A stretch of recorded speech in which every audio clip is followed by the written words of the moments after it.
मैले समाचार सुने नेपाली कांग्रेस पार्टीको केन्द्रीय कार्य समितिको बैठकले 2 जना महामन्त्री र सहमन्त्री निकाल्यो। तपाईको प्राइभेट कम्पनी हो निकाल्नलाई।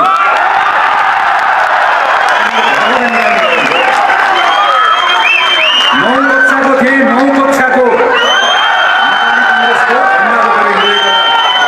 46 सालको आन्दोलनमा लडेको 65-63 को आन्दोलन त हाकेको पनि हो र 2488 जना महाधिवेशन प्रतिनिधि जम्मा भएको हल हो यो। हिम्मत छ ती प्रत्येक साथीलाई कारबाही गर्ने हिम्मत छ। तपाईहरु मात्र निर्वाचन आयोग जान्नुहुन्छ।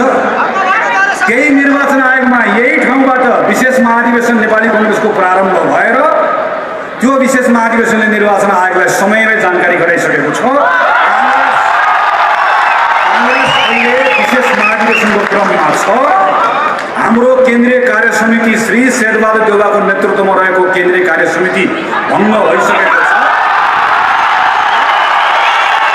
हामी अहिले नयाँ केन्द्रीय कार्य समिति चयन गर्ने क्रममा छौँ। यो सिङ्गो देशले सुनिरहेको छ। देशभरि